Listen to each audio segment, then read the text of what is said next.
Millions of people are quickly realizing that they cannot trust the institutions which they rely on daily. Inflation threatens your savings, drives up costs, and even puts the dominance of the US dollar in danger. Crime is skyrocketing, with local authorities either unable or unwilling to respond, while the FBI focuses its efforts on angry parents who want a say in their children's education. If you question the public health officials or demand basic human rights, you're considered a domestic terrorist. You could be cut off from your bank account and banned from communicating online. They might even shut off your power and water. If we want to keep living in a modern, functioning society, then we have to take matters into our own hands.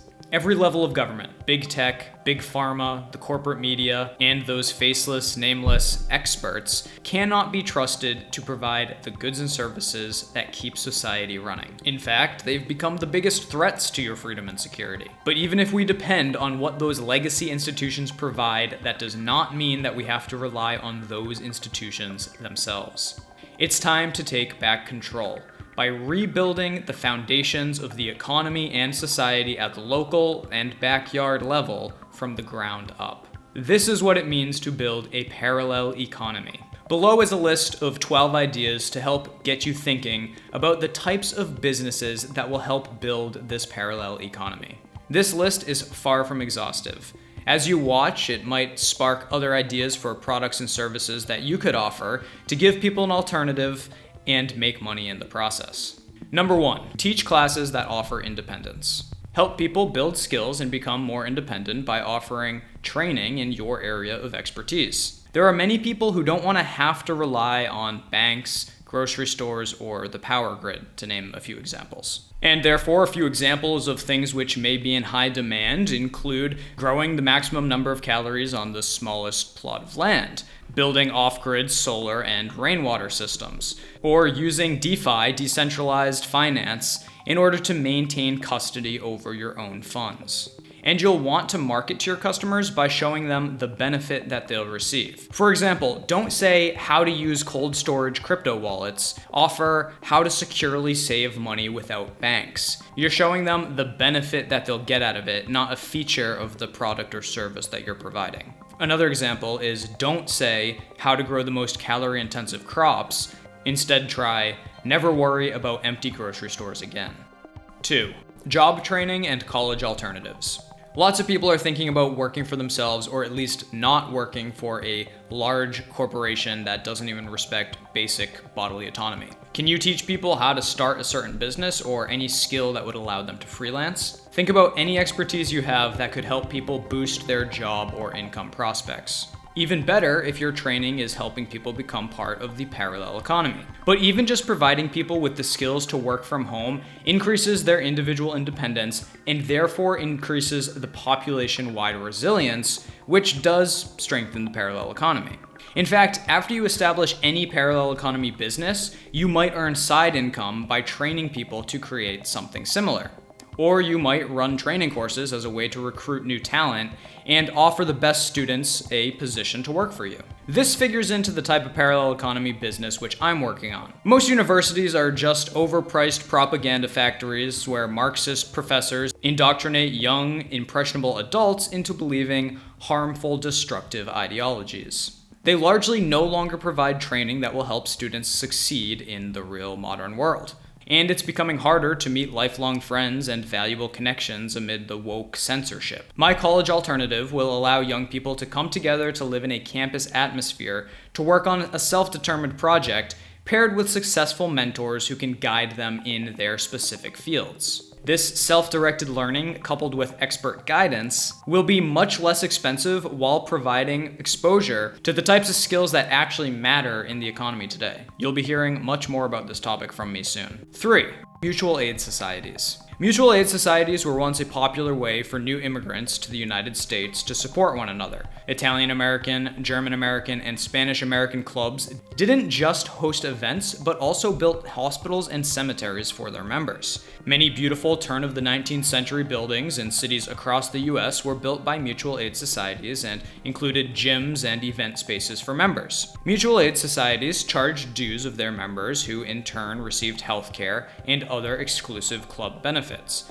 These organizations functioned much like insurance, except members knew each other and provided more than just financial help. Now, with so many people relocating to find a community better aligned with their values, mutual aid societies could once again thrive to help people integrate into new communities across the US or in expat enclaves abroad. To start a successful mutual aid society, you would need to attract a big enough base of membership to provide scale. With limited resources, you've got to be careful what benefits you offer members and under what circumstances. If too many members need help at once, you could quickly drain the coffers. Therefore, at the beginning, you might want to focus on less life or death types of aid. For example, a mutual aid society might focus on home improvement projects which make members more resilient and off-grid. Or you could give support to those unfairly targeted by the government, or a real-life alternative to social media. There are so many benefits that modern mutual aid societies could provide.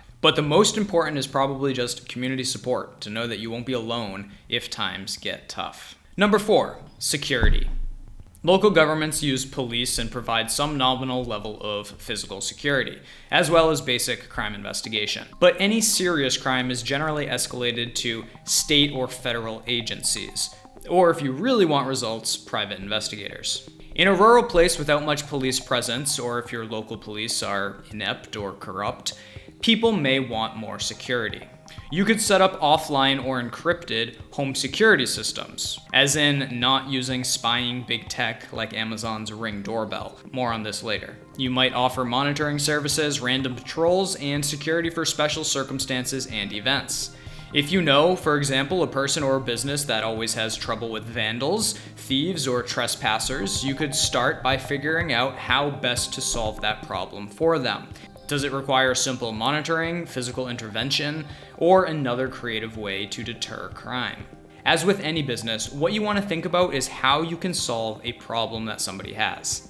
If you provide value, you will have a lucrative business. And you can start small. For situations beyond your capabilities, you can bring in expert private investigators by offering a type of crime insurance to your customers which covers more complicated investigations. 5. Crime and fire insurance. You pay taxes and police or firefighters respond in an emergency. Some do a better job than others. But even if they do a phenomenal job and put the fire out or catch the burglar, they don't generally restore your house or personal items. You need insurance if you want to actually be compensated for your losses. A unique type of insurance company could cover people against fire and crime, but also provide incentives to prevent disaster in the first place. For example, people who install sprinklers or fire doors might receive a discount. Same for people who have certain alarm systems or surveillance systems that make solving a crime easier. You don't need all the capital necessary to insure people either. You can link up with larger companies who you operate independent of, but pay into like a franchise fee. It's the same concept as small companies reinsuring with larger companies. That way you're covered in the event of extreme losses, for example, a natural disaster which disproportionately affects one area. You could also build in new tech and put the insurance contracts on a smart contract system on the blockchain. 6. Invest in new farming technology. Being the basic necessity for life, food is, of course, a huge part of being self-dependent. If you grow enough food to sell during the good times, you should have enough food to sustain you during the bad times. But trying to break into the agriculture industry might not make sense for you. But if you spend time and money to automate major parts of farming for yourself, you can then replicate that for others. There are already products on the market which automate large portions of farming on a small scale. Hydroponic systems, complete with tilapia pools which fertilize the plants, are one example. You could give tours and make videos about the process and how much food you can grow with less effort. You can install the systems for others and set them up with the best automated farming equipment that you have already tested and installed for yourself. You may even come up with your own processes and equipment that make farming all your own food accessible to people of any ability or those who have little free time to devote to farming. 7. Private chef. What do private chefs have to do with the parallel economy? One major trend in excluding people from society is to force them to show a vaccine passport in order to do things like go out to eat. Instead, you could bring the restaurant to them. That's an effective boycott. You could even market it as an act of rebellion to hire you, and you wouldn't be lying. Plus, this might allow you to pursue dreams of opening a restaurant without all the legal hassle and overhead that goes with it. The angle here might just be convincing people that they can afford a weekly or monthly private chef. 8. Secure networks and Internet of Things devices. It's exciting to live in a time where connected Internet of Things devices can turn your home into a smart home. Unfortunately, many of these technologies have abysmal security. When Alexa and Ring aren't feeding all your data back to the Amazon mothership, smart devices are opening your Wi-Fi network to hacks. Governments and criminals, but I repeat myself, could even be spying on you through your security cameras, smart fridge, or coordinated lighting. And that also means that you could have all this technology turned against you if some wannabe dictator labels you an enemy of the state. But it's entirely possible to design similar systems which operate offline or online and encrypted. For example, you could offer custom smart home systems using a piece of hardware known as Raspberry Pi. This will require some coding skills, because a Raspberry Pi is essentially a blank slate credit card-sized single-board computer which can be programmed in a million different ways. So instead of allowing Google into their homes to operate its systems in the cloud, your customers could maintain control over their smart devices and home security systems. 9. Local barter and trade organizer. There's a famous story of somebody who started with a paperclip and traded up until they ended up with a house. Each person comes away from the transaction with an item that is more valuable to them at that particular time, which is how you gain value when trading. The downside is that it's hard to find exactly what you need or have exactly what the other person needs at the right time. That's why middlemen are so valuable in business. I remember years ago, at the Porcupine Freedom Festival hosted by the Free State Project up in New Hampshire, I met an expert barterer. It was just some personable 19-year-old who walked around to every campsite and introduced himself. While talking to everybody, he somehow just casually found out if they were looking for anything, like maybe extra camping supplies, certain clothing they forgot, or mind-altering substances. He didn't actually start with any of these things to trade, but after enough interactions, he started to find some matches. He facilitated the trades himself and came out with a nice profit of extra goods. In a local economy which can benefit from keeping transactions out of money and off the books, you could be that middleman, finding what people need and facilitating the trades for a fee. You could do this just by talking to everybody in a community every day and keeping a list of what people have to offer and what they're looking for. Or you could run your own clearinghouse, where you actually keep an inventory of the valuable items so that you always have what the other person needs to trade. Or you could come up with another method that adds even more value for yourself and others. 10.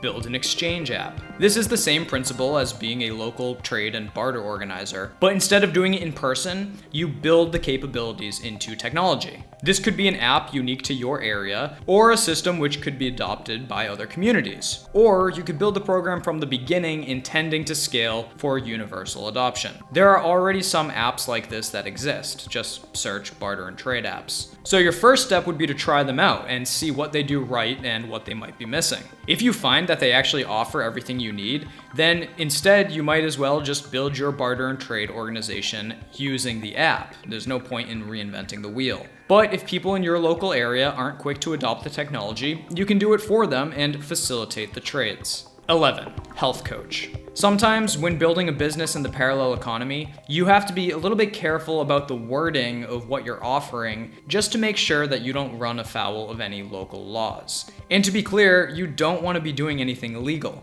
You want your business to be successful, you want to make money, and you want to provide customers a valuable alternative to the status quo. Therefore, you don't want to give the government any excuse to shut you down. This might mean flying below the radar. If you can gain trusted customers without broadcasting your business to the public, you never give the government any chance to claim that you are subject to their regulation. You can also be careful with how you label your services.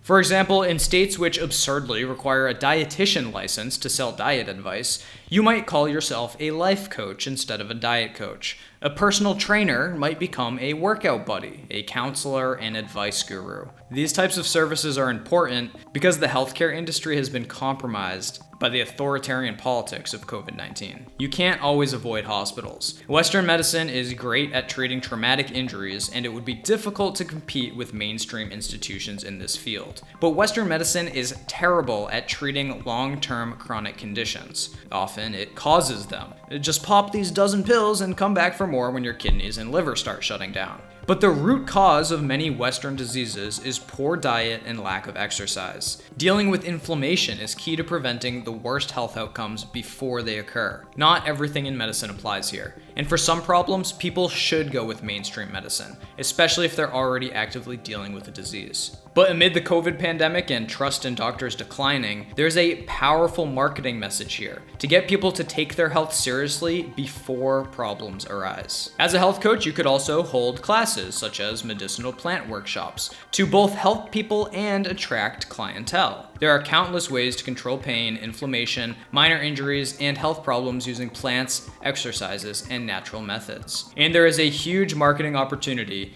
to use that mistrust of pharmaceutical companies and the government intervention into medicine. But it is unethical to lie or exaggerate what alternative health practices could do for your customer. Remember, we're trying to be better than the corrupt institutions that we're replacing. Number 12, create a special economic zone. Okay, so this is a big one and not so easy to tackle. Rule of law is the system which allows societies to effectively function. It means the laws are clear and apply equally to all members of society. No one is above the law. The further the system strays from providing rule of law, the worse society will be. Less secure and less prosperous. Rule of law is undermined when the government uses regulations and subsidies to favor some businesses to the detriment of others. It's undermined when the government takes half of citizens' wealth to spend with zero accountability. Rule of law cannot exist when the government and its agents break their own rules. Rule of law means you live in a society which respects the right to private property, to transact freely with consenting adults, to live your life as you see fit if you don't hurt anyone else in the process. It means enforcing contracts and bringing to justice those who victimize others. Only then can a society grow prosperous. Special economic zones allow a new jurisdiction to be created within a larger polity and exercise semi-independence. They can often set their own tax rates and business regulations. There are somewhere between 1,800 and 10,000 special economic zones worldwide, operating with various tax and regulatory incentives with varying degrees of autonomy from their host governments. But it's not exactly a walk in the park to create one. Doing so requires carefully crafted laws which would have to be negotiated and ratified with a sovereign nation. This is an ambitious project to build your own society from scratch. But it can be done, and you'll be hearing more about that from me in the coming days. Starting a business in general is ambitious, and honestly, it's not for everyone, which is why tomorrow I'll be sending you some tips on how to start a parallel economy business even if you don't have the resources, how to profit from a parallel economy business even if you don't want to run it yourself, how to start small with little risk while allowing yourself to scale massively later.